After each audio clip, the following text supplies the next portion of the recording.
Meus amados irmãos, é chegado um momento mais precioso, que é o estudo da Palavra de Deus. É onde nós crescemos na graça e no conhecimento da sã doutrina. Esta graça nos fortalece, esta graça nos faz vencedores em todas as coisas. A ela nós cremos que através do conhecimento que temos, nós estamos livres de todas as amarras. Então, o texto básico que nós vamos tratar hoje está em Oséias 4, versículo 6. E o tema é: não desista, o socorro vem do Senhor.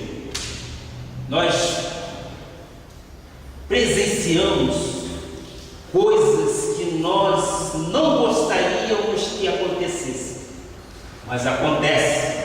E isso que acontece, nós cremos que Deus é por nós e ninguém será contra nós.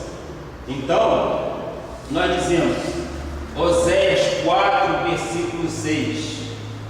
Oséias 4, versículo 6. O meu povo está sendo destruído porque lhe falta o conhecimento. Porque tu, sacerdote, rejeitaste o conhecimento, também eu te rejeitarei. Que esta palavra abençoe os vossos corações. Oremos ao Pai. Senhor Jesus Cristo, Tu és Pai bendito, Tu és Senhor dos senhores e Rei de reis. Em Tua casa, meu Pai, há provisão, há pão fresco para que nós possamos nos alimentar, que é a Tua palavra. Há vinho, sim, Pai, há azeite, que é o Espírito Santo de Deus.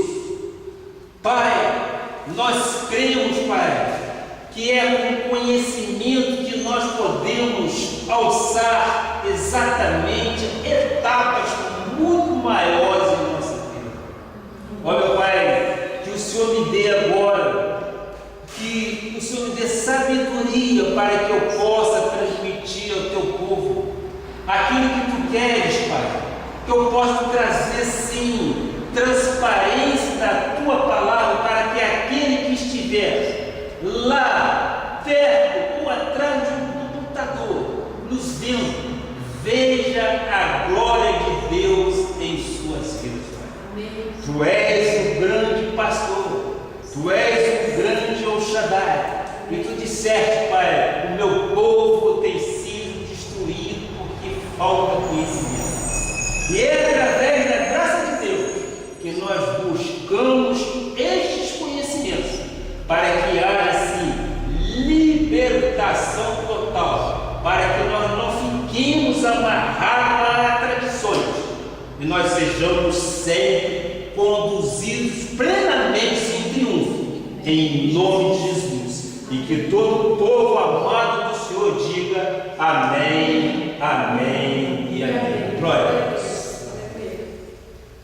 Meus amados irmãos, santos preciosíssimos de Deus, ser deste santo ministério, pedras vivas do Senhor, meus filhinhos na fé.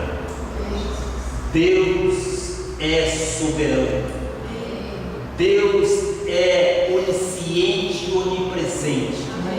Se Deus determinou que houvesse uma nova aliança de superiores promessas, esta é a nova aliança que estamos vivendo. Por quê? Porque a velha aliança, ou o velho pacto, não serviu. Nós vimos isso em outras pregações. Eram 615 mandamentos, e quando alguém deixava de cumprir um dos mandamentos, tudo era ineficiente, ineficaz. Foi por isso então que o Senhor, como soberano Deus, lá na cruz do Calvário, derramou o seu sangue como cordeiro pascal, se imolou, e ali sim, ali nós nascemos de novo e foi estabelecido um novo pacto, o pacto de superiores promessas. Glória a Deus por tudo isso, porque nós não mais vivemos pela lei. Nós não temos nenhuma responsabilidade em fazer aquilo que o Senhor fez. Então nós não invalidamos aquilo que foi feito por ti. Eu creio que a graça de Deus restaura, a graça de Deus dá um valor até ético à sociedade em relação aos cristãos. Nós somos crentes e somos crentes felizes, macários, como diz o grego. Nós somos crentes felizes. Nós temos prazer em vir à igreja, nós temos prazer em trazer nossas Bíblias, porque aqui, graças a Deus, nós não somos oradores frívolos. Nós estamos aqui empenhados em trazer conhecimento da sã doutrina da graça de Deus. E com isso, nós estamos afastando os mandamentos da lei, porque nós já não mais vivemos por lei. Pela graça sois salvos, mediante a fé. Isto não vem de vós, é dom de Deus. Amém? Então, a palavra profética de Oséias é muito importante e esclarecedora. O profeta disse que a falta de conhecimento da vontade de Deus leva à destruição. Jesus já dizia: vós errais porque não conheceis as Escrituras. Pela falta de conhecimento da graça de Deus, foi criado um sistema dentro da igreja chamado de Inquisição, o que conhecemos através da história. Nós vemos que esta história da Inquisição, ela escamoteia de um falso zelo para que com os irmãos. Aos pouquinhos, a vida de muitas pessoas tem acabado com muitos sonhos, destruídos muitas personalidades florescentes dentro da igreja e manipulado a consciência do plano de Deus. A falta de conhecimento tem impedido que pessoas com um potencial imenso consigam crescer e se realizar como pessoas. Por vezes, até pregadores, muitos pregadores, sim, têm sido totalmente manipulados. Por quê? Porque estão presos, estão algemados por dificuldades de expressarem a sua fé. Tal é a falta de conhecimento dentro das igrejas, até mesmo porque têm obediências a darem às suas convenções hierarquicamente criadas para obedecerem regras. Isso me faz lembrar, e eu creio que eu já mencionei isso aqui e vou repetir. Eu tenho um primo no Rio de Janeiro que é da Igreja Batista, da primeira Igreja Batista de Ipanema, e ele me disse uma certa ocasião: primo, tudo que o teu apóstolo diz, eu creio, eu acredito, mas eu não deixo a Igreja Batista porque eu lá que eu nasci. É exatamente isso que acontece. Por obediências a darem as suas convenções hierárquicas, não deixam e não largam exatamente a lei, apesar de que a sua fé vem e ela diz: livra-se disso.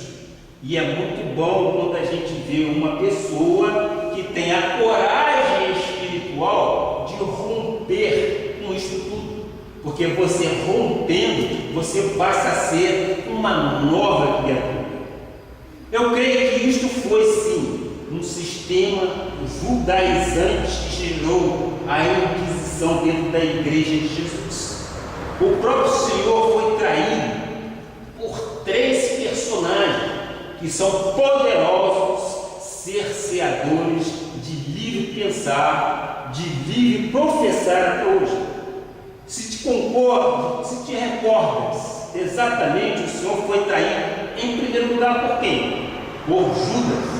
E quem é Judas na Bíblia Sagrada? É o filho da perdição. Ele já estava ali com este propósito. Por quê? Foi pré-estabelecido que aquilo aconteceria ali, naquele momento, naquela hora. Ele foi um traidor já definido por Deus que isso ia acontecer.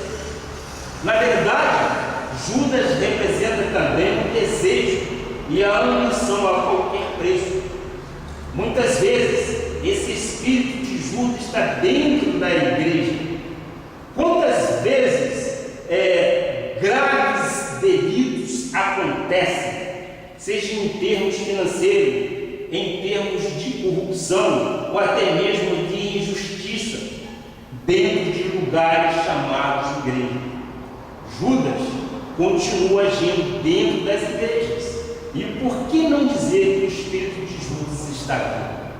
Nós vimos, não sou eu quem diz, a própria mídia mostra o que está acontecendo exatamente dentro das igrejas católicas. Está acontecendo coisas nefastas com relação à vida financeira de lá. Isto acontece até hoje. Judas está entre nós. Então Jesus foi traído também por Pilatos. Lembra-se?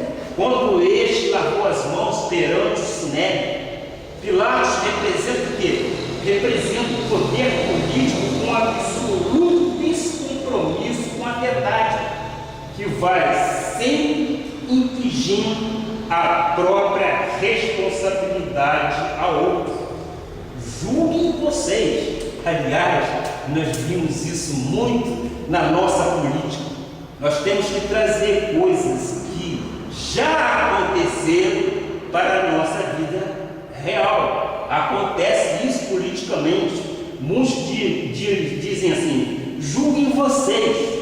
Eu não vejo nenhum mal nesse homem. Foi dito por Pilatos. Disse então Pilatos. Este é o sistema político dentro da igreja e Jesus hoje em dia diz isso. E o Senhor ainda foi traído por Caifás. Então, foram 3 personagens: Judas, Pilatos e Caifás, que representam o poder religioso. Ele planejou a prisão de Jesus, participou do seu julgamento, ameaçou Pedro, ameaçou João. Caifás representa a manipulação da consciência dos homens. Esta então é a imagem da falta de conhecimento e revelação da graça de Deus. A revelação da graça de Deus é uma vivência, é uma experiência muito boa. Ela tem altura, profundidade, largura e espessura. O apóstolo Paulo nos diz que precisamos conhecer a largura, o comprimento, a profundidade do amor de Deus. Se não tens esse conhecimento, por certo, não tens recurso para te defender das situações agressivas da vida. Sem os recursos naturais, não há réplica na sua vida. Nós temos que ter conhecimento da palavra em graça, para que possamos sim,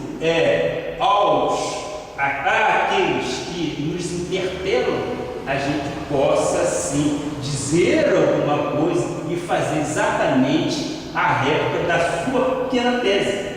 Então, filhos de Deus, vocês têm conhecimento que a graça de Deus é restauradora. Vocês têm conhecimento que a graça de Deus modifica todo o sistema. E nós somos gratos a Deus por viver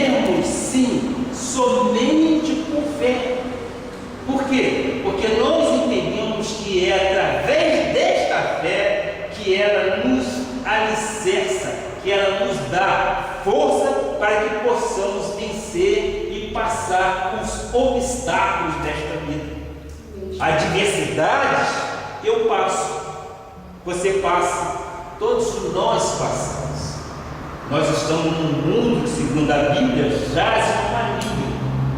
Nós já estudamos as questões das duas sementes. E quando nós falamos nestas questões, nós já definimos exatamente que não foi nós quem escolheu ser assim. Mas nós não somos para quem discutir com Deus aquilo que Ele fez. Então, voltando, disse o profeta em Sofonias 3, versículo 20: naquele tempo eu vos farei voltar e vos recolherei. Certamente farei de vós um nome e um louvor entre todos os povos da terra, quando eu vos mudar a sorte diante dos vossos olhos, diz o Senhor. Há tempos que eu entendo que o nosso Deus quer mudar a sorte de muitas pessoas da igreja. No momento da tribulação, no momento da adversidade é que nós somos provados, mas é neste momento que Deus nos carrega sempre em triunfo. Ora, há pessoas que foram totalmente descaracterizadas a tal ponto, por causa do sofrimento, que o seu nome muitas vezes até vira pó. Mas Deus está dizendo: eu lhe darei um nome, e diante dos seus olhos farei mudar a sorte. Você recebe? Eu recebo em minha vida. O justo vive por fé, e esta fé que nós temos no Senhor Jesus Cristo, que Deus nos garante que Ele fará mudar a nossa sorte. Aí, ai dos vencidos, disse então alguém um certo dia. E em 2 Pedro 2, versículo 19, está exatamente isto: prometendo-lhes liberdade, quando eles mesmos são escravos da corrupção. Pois aquele que é vencido fica escravo do vencedor. E é verdade. Aquele que é vencido, se você se deixar vencer, você fica escravo do vencedor. Por que Deus quer mudar a sorte de muita gente? Porque o vencido é escravo. Há pessoas vencidas pela bebida alcoólica, há pessoas vencidas pelo fumo, há pessoas vencidas pelas drogas como cocaína, a maconha, o uso de outras formas piores de entorpecentes. São pessoas vencidas e ficam verdadeiramente escravos do vencedor, que é o vício. O vício fica dominando essas pessoas. Então, eu digo, ai dos vencidos. Não é o nosso caso. Nós somos vencedores em todas as coisas, porque é assim que o nosso Senhor Jesus Cristo nos diz. Nós somos mais do que vencedores em Cristo Jesus. E nós cremos que este tipo de arma forjada contra nós jamais pode prevalecer. Primeiro, porque eu e você temos a mente de Cristo. E essa mente que nós temos, ela está totalmente conciliada com o nosso Senhor Jesus Cristo. E não, nós jamais enveredaremos por caminhos tortuosos. Nós jamais nos colocaremos exatamente como vencedor. E eu disse, dificuldades e adversidades sempre vamos passar. Mas nós temos que ter bom ânimo, porque Ele, Jesus Cristo, venceu este mundo. E nós haveremos de vencer todas as dificuldades. O salmista Davi, na hora do sofrimento, ele clamou ao Senhor e disse em Salmo 121, versículo 1 e 2: eleva os olhos para o monte. Era uma hora de aflição, é aquela hora que você quer Deus, misericórdia de Deus para as minhas vidas, para a minha vida. É aquela hora que você clama e que você acha deixou, mas não é isso. O que você tem que ter é consciência de elevar os olhos para o monte, de onde me virá o socorro. O meu socorro vem do Senhor Jesus Cristo. E é nele que nós temos que buscar o socorro. É nele que nós temos que buscar segurança. É nele que nós temos que ter a âncora firme de que o Senhor é o meu pastor e nada nos falta. Há pessoas que se deixaram vencer pela crise financeira, porque nunca dizimaram, por exemplo, nunca ofertaram. Isso acontece muito nas igrejas grandes, nas igrejas que têm um movimento muito grande de pessoas. A gente percebe que muitas pessoas, mesmo sendo no ministério, não participam da vida financeira da igreja e ficam no ministério, mas sempre gateando, nunca se deslancham. Por quê? Porque alguma coisa, alguma parte na sua vida não está de acordo com a palavra. Então, não basta você ser crente, frequentar a igreja e não vivenciar ou viver aquilo que a palavra diz. Nós temos que ser tementes e obedientes ao nosso Senhor. Então a palavra diz: ai do vencido, ele fica escravo do vencedor. Há pessoas vencidas pela letargia, pela indolência, pela preguiça. Hoje, pode dizer inclusive, hoje não dá para ir ao culto. Amanhã, acho que não vou à igreja. Estou muito cansado. Isso são desculpas de pessoas que não têm compromisso com a igreja. E nós vimos aqui da Igreja Cristo Vive, uma igreja que tem um número pequeno ainda de membros, mas há um comprometimento muito grande. Aquela pessoa que não pôde vir, nós já entendemos, já compreendemos que você tem que cuidar da sua família na hora que mais ela precisa, e tem todo o nosso apoio. Primeiro Deus, segundo a família, depois a igreja. Esta é a relação. Mas a igreja não pode deixar também de ser ouvida nos momentos que nós precisamos. E graças a Deus, há um compromisso muito grande com aqueles que são membros desta igreja. Aí você pode me perguntar: mas pastor, como é que eu devo vencer? Vê o que diz a profecia em Daniel 12:13. Aí começa. Daniel 12:13. Tu, porém, segue teu caminho até o fim, pois descansarás e ao fim dos dias te levantarás para receber a tua herança. O vencido não vai até o fim.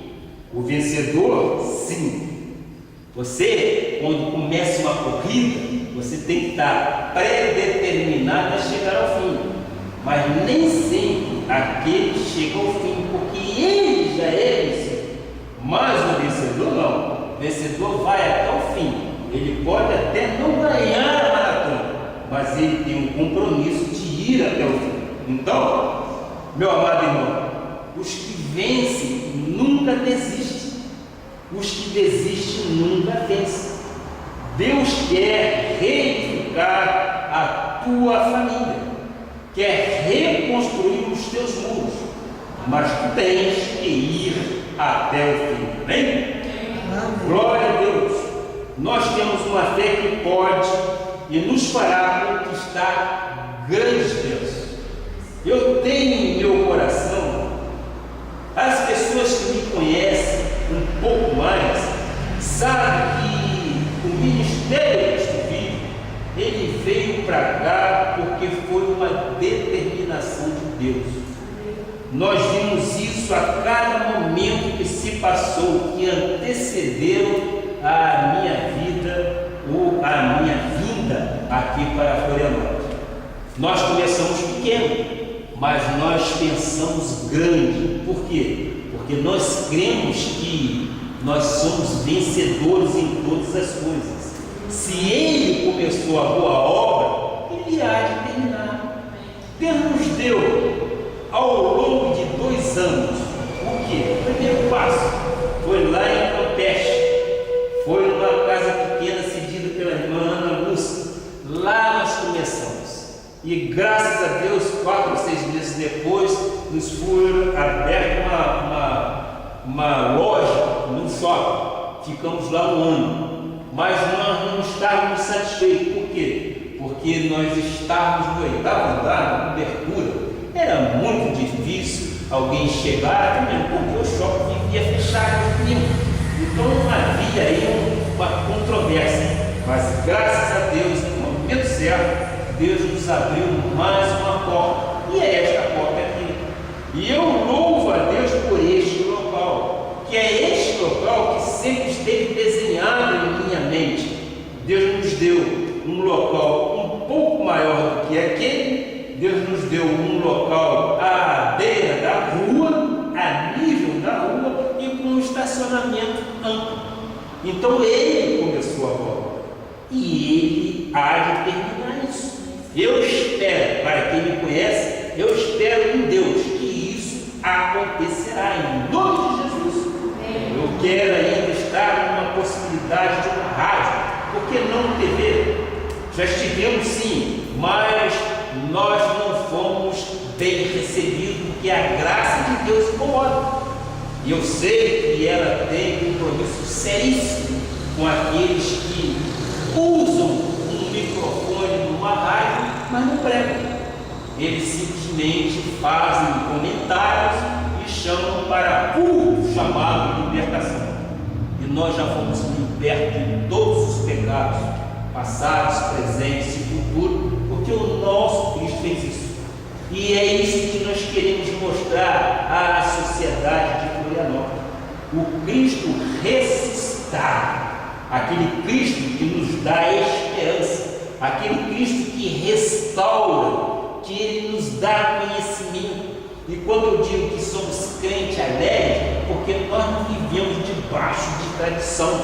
A tradição para nós já foi rompida. Por quê? O velho pacto acabou para nós. Nós temos então um compromisso sim com a nova aliança. E é essa aliança que nós queremos mostrar então a Florianópolis. Vamos ver o que diz o profeta Isaías em Isaías 45, 1 e 3. Nós temos uma fé que pode nos fazer conquistadores de grandes bênçãos. Então diz a palavra: assim diz o Senhor aos ungidos, a Ciro, a quem tomou pela mão direita para bater as nações ante a sua face, e para bem cingir os lombos dos reis, e para abrir diante dele as portas que não se fecharão. Eu irei adiante de ti, endireitarei os caminhos tortuosos. Se porventura existir algum caminho tortuoso, ele diz que endireitará. Quebrarei as portas de bronze, ou seja, ele há de romper com todas as trancas, as necessidades que nós temos, nós seremos ouvidos. E despedaçarei as trancas de ferro, dar-te-ei os tesouros escondidos e as riquezas encobertas, para que saibas que eu sou o Senhor, o Deus de Israel, que te chama pelo teu nome. É isso, Deus, que nós queremos. É isso, Deus, que nós queremos mostrar. Não importa se tu tens caminhos tortuosos, o próprio Deus os endireitará. Às vezes, as pessoas lutam, conforme eu disse anteriormente, com vícios, dependências, e dizem que não tem forças para se livrarem de vício ou do vício. Mas Deus te livrará. O Senhor conhece os teus pensamentos, o Senhor conhece o teu coração, e o Senhor conhece o teu viver. Tu tens que crer nesta palavra profética, meu irmão. Todos os vencedores tiveram um ponto de partida em comum. Desejaram o quê? Desejaram vencer. Tu desejas vencer na vida? Amém. Eu desejo. Nós desejamos vencer na vida. porque é uma corrida. Então, tu és um vencedor, se tu desejas vencer. Vejamos então, aqui eu tenho um pequeno exemplo de uma mulher cananeia, que está no livro de Mateus. Eu já preguei muitas vezes sobre essa mulher, que teve uma experiência importante na Igreja de Cristo, na conquista de uma grande bênção.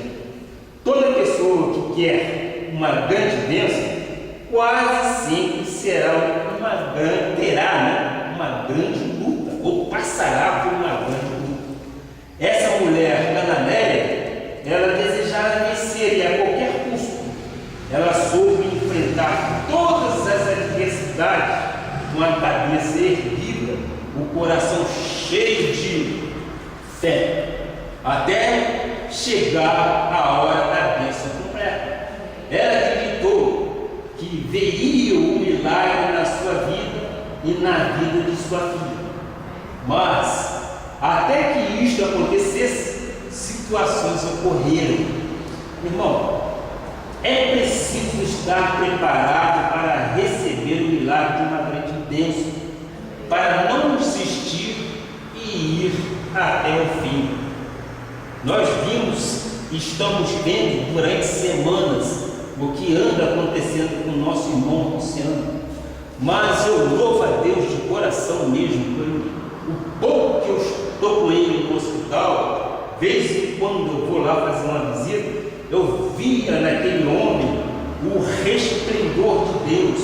Eu creio que sairei daqui, se Deus permitir, já estarei fora daqui, quer dizer, sempre lutando contra a adversidade. Vamos supor que se ele sucumbisse ao ponto de abaixar a cabeça e dizer, tudo está acabado. Nunca. A vida deste homem, meus amados irmãos, ele passou por várias cirurgias no mesmo local, mas ele lutou contra a esperança. Se viu, talvez até de cobaia, mas o nosso Deus deu o livramento total. E hoje ele já está em casa. Então vamos ver exatamente o que se passou com esta mulher cananeia. Mateus 15, versículo 22 e 23. Vamos ver. Eis uma mulher cananeia, evidentemente, descendência de Caim, que viera daquelas regiões, falava: Senhor, filho de Davi, tem compaixão de mim. Minha filha está horrivelmente endemoniada. Ele, porém, não lhe respondeu palavra, ou seja, ele não se voltou a ela e não disse nada. E os seus discípulos, aproximando-se, rogaram-lhe: despede-a, pois vem clamando atrás de nós. Então, uma coisa chama a atenção neste versículo. Quando uma pessoa sofre, eu creio que toda a família sofre junto. Essa mulher clamou, essa mulher desesperou, essa mulher chorou, e Jesus não lhe respondeu palavra. Jesus era egoísta ou foi egoísta naquele momento? Não. Ele estava simplesmente testando a fé daquela mulher. A sua primeira experiência foi a de não estar sendo ouvida. O silêncio de Jesus poderia tê-lo deixado triste, poderia tê-lo deixado arrasado, depressiva ou até mesmo acabada. Mas ela não desistiu, porque ela sabia que o socorro vem do Senhor. Ela levou seus olhos para o monte e clamou: de onde me virá o socorro? Ela suplicou então por socorro. O que eu posso dizer, irmãos? Existem momentos em nossa vida que parece que Deus não está nos ouvindo. Parece que Deus não está nos ouvindo. São nestes momentos que temos que pensar na palavra profética. Porque se está escrito, nós cremos naquilo que está escrito. A palavra diz que o justo vive por fé. Então, a Bíblia diz que Jesus é o bom pastor. Jesus é batalha. Jesus é aquele que cuida de nós. E nós temos que ver isso desta forma. Ele deu a vida pelas suas ovelhas. Logo, se lhes pedires pão, será que ele vai dar pedras aos seus filhos? Não, em hipótese alguma. Se pedires um peixe, será que ele vai te dar uma cobra? De jeito nenhum. Precisamos nos estribar nas experiências de homens e mulheres da Bíblia. Então, antes de voltarmos à história da mulher cananeia, vamos nos reportar à casa do profeta Elias, em 1 Reis 19. Ele fez um desafio aos 450 profetas de Baal. Deus honrou, ele matou esses 450 profetas, não é verdade? No dia seguinte, uma mulher chamada Jezabel enviou-lhes o seguinte recado: profeta, aquilo que aconteceu com os profetas de Baal vai acontecer contigo. Veja só, tem sempre uma palavra negativa, mas se nós nos enredarmos por palavras negativas, nós vamos sim dar lugar e ficarmos de cabeça baixa. O que nós temos que fazer é rebater e saber que o nosso Deus é fiel. Então vamos ao texto bíblico que diz: ele mesmo, porém, se foi ao deserto, caminho de um dia, e veio e se assentou debaixo do zimbro. E pediu para si a voz e disse: basta, toma agora, ó Senhor, a minha alma, pois não sou melhor do que os meus pais. Ora, no dia anterior, uma vitória extraordinária, uma luta, uma adrenalina violenta, um homem destemido, ele encarou, vamos dizer assim, os 450 profetas de Baal. O fogo de Deus consumiu o holocausto e lambeu a água do altar. Milagres por todo lado aconteciam. Milagres aconteciam naquele momento. Mas no dia seguinte, a ameaça de uma mulher, Jezabel, fez com que o profeta Elias corresse para o deserto, deitasse a cabeça numa pedra e pedisse a Deus a morte. Às vezes vivemos momentos difíceis, às vezes vivemos momentos assim, mas isso tudo é passageiro e isto não será nunca o teu fim, porque o nosso Deus é fiel. Nós passamos por tribulações, nós passamos por momentos difíceis, mas nós temos que ter bom ânimo. Ainda continuando no versículo 10, ele respondeu: tenho sido zeloso pelo Senhor. Aí começa a queixa ou o questionamento. Muitas das vezes você é dizimista, você é ofertante, você está na casa do Pai, você está orando, você está clamando, você está pedindo, e às vezes acontece contigo aquilo que você não gostaria que acontecesse. O profeta, ele derrotou os 450 profetas de Baal. Daí uma grande experiência. Mas essa experiência no dia seguinte, alguma voz, a voz de Jezabel, lhe disse: o que aconteceu contigo ontem, ou melhor, o que aconteceu com os profetas de Baal ontem, acontecerá contigo. E ele foi e se colocou a cabeça no zimbro e pediu a morte. Mas ele respondeu: tenho sido zeloso pelo Senhor, Deus dos exércitos, porque os filhos de Israel deixaram a tua aliança, derribaram os teus altares e mataram os teus profetas à espada. E eu fiquei só, e procuram tirar-me a vida. Elias disse: eu fiquei só. Muitas das vezes nós pensamos também assim. Por quê? Porque nós somos carne.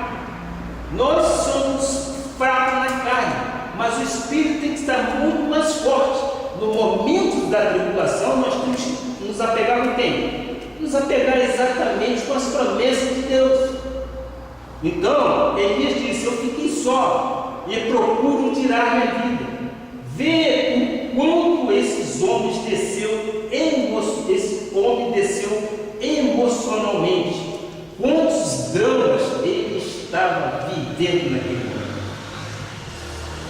Um homem que venceu os 450 profetas de Baal, que seria arrebatado, que não conheceu a morte, que lançou sua capa sobre Eliseu, e ele recebeu uma porção dobrada da sua unção, em um dado momento sente-se só e ameaçado. Ele se sente só e ameaçado de morte. Elias tinha consciência do dever, mas sentia a falta de amigos, sentia a falta de apoio humano. Ele sentia a falta de uma família à sua volta. Parecia que um inverno longo e frio havia tomado conta do seu coração. É muito natural. O homem natural, o homem carnal, passa por isso. O que ele tem que ter é um espírito forte no Senhor, para que ele veja a vitória além do Rio Jordão. Então, quantos de nós, em alguns momentos de nossas vidas, nos apresentamos com esta queixa que ele está? Estou só, eu vou morrer, querem me matar. E o que Deus fez diante da queixa de Elias? Ele poderia ter disciplinado, não é verdade? Ele é Deus, ele ouve uma queixa. Ele ouviu uma queixa de Moisés também, não ouviu? Mas ele poderia disciplinar, mas não fez. Então, ele deu o resultado de boas novas. No versículo 15 e 16, seguinte, versículo 15 e 16, disse: Senhor, vai, volta o teu caminho para o deserto de Damasco, e chegando lá, unge a Azael, rei sobre a Síria, a Jeú, filho de Nis, ungirás rei sobre Israel, e também Eliseu, filho de Isabete, de Abel Meolá, ungirás profeta em teu lugar. Olha, Deus, ao invés de deixar a pessoa prostrada no seu inferno, Ele lhe dá coisas novas para serem feitas. Ele lhe dá oportunidades novas para que você tenha aquela animosidade de reiniciar. Então, irmão, seja qual for a tua queixa, Deus está dizendo que o teu inverno já passou. Glória a Deus. Cantares 2, versículo 11 e 12, por favor. Porque este passou o inverno, glória a Deus, recebemos isso em nosso espírito. Cessou a chuva e se foi, aparecem as flores da terra. Chegou o tempo de cantarem as árvores, e a voz da rola ouve-se em nossa terra. A chuva cessou, o inverno passou, e aparecem as flores na terra da tua vida. Receba em teu espírito, receba em tua vida espiritual. É tempo de cantar as árvores. Chegou então a primavera. Nós temos tempos difíceis, nós temos tempos lastimáveis muitas das vezes, mas há tempo também que nós temos que agradecer a Deus, porque aquela tempestade passou. A chuva, o inverno passaram. Então, chegou a primavera.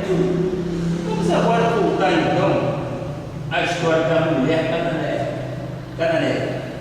Já falamos da sua primeira experiência, a de não estar sendo ouvida, mas ela não desistiu. Irmão, como bispo e pastor da tua alma, eu tenho o direito de te pedir: não desista. Isto é o tema da nossa pregação. Não importa quem seja contra, inverno passou. Passou a dor, a lamúria, a depressão. Tudo passou. A figueira está dando figos. A segunda experiência dessa mulher foi que ela se sentiu como se tivesse sido rejeitada ou discriminada. Mateus 15, versículo 24. Mas Jesus respondeu: não fui enviado senão as ovelhas perdidas da casa de Israel. Daqui ouviu as mensagens atrás, vão entender exatamente isso. Muitas vezes somos rejeitados. Há pessoas rejeitadas pelo marido, há pessoas rejeitadas pela mulher, há pessoas rejeitadas pelos filhos, pela sociedade, até por amigos, ou até por si mesma.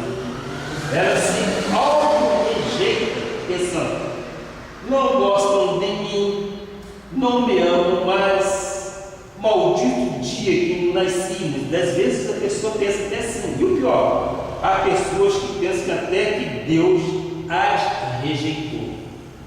Há momentos que não existe nada que nos console. Parece que tudo fica tão pequeno em nossa vida. Parece que tudo fica tão limitado, tão impossível, que o ser humano pode até perde a esperança e desiste. Mas essa mulher não desistiu.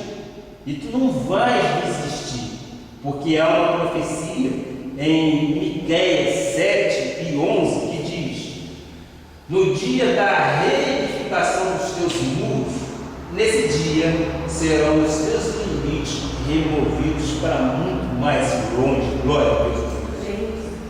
Deus quer alargar sim os teus limites.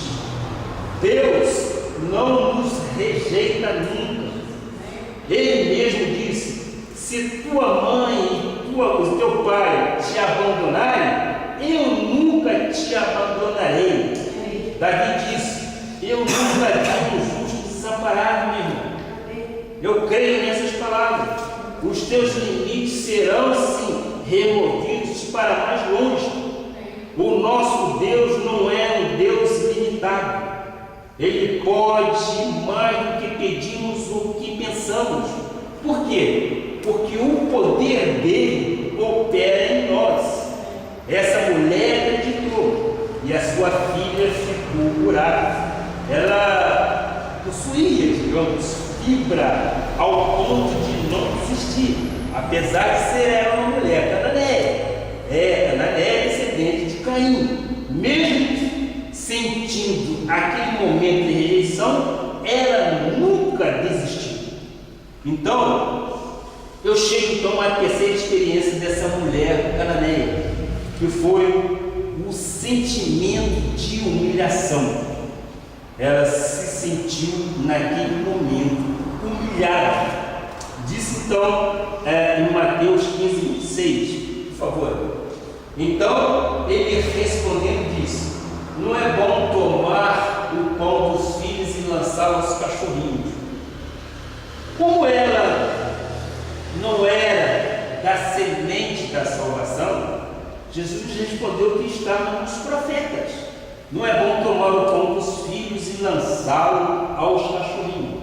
Ela se sentiu naquele momento humilhada. Mas sabes de uma coisa? Ela nunca desistiu daquele momento. No versículo 27 ela diz: ela contudo replicou: tem que haver sempre a réplica. Sim, Senhor, porém os cachorrinhos comem das migalhas que caem da mesa dos seus donos. Ora, passar por uma experiência de humilhação não deve ser fácil, não é agradável, mas nós temos uma fé que vence o mundo. Ela precisava de uma bênção.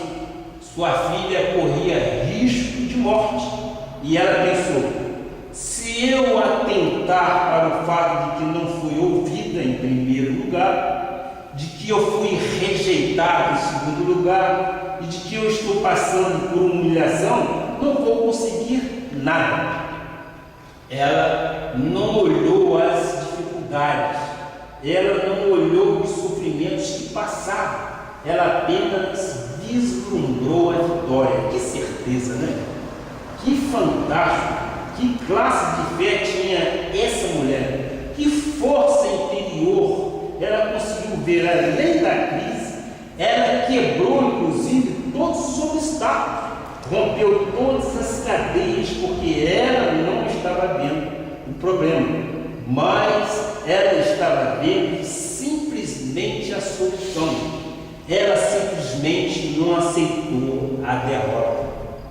Então, vê o que o profeta Daniel diz em 12, versículo 10, por favor.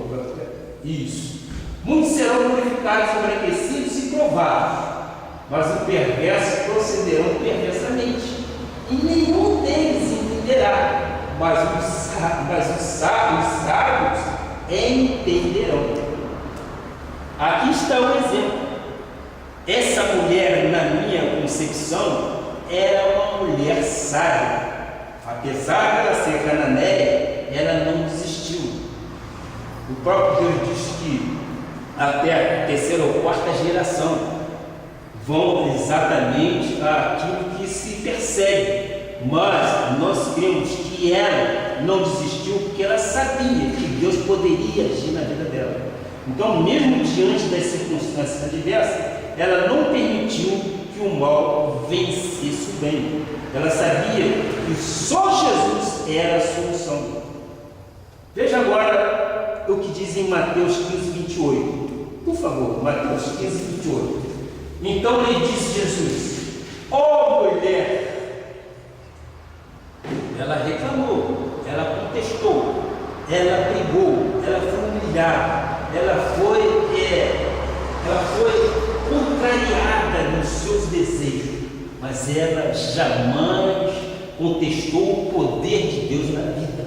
Então Jesus lhe disse: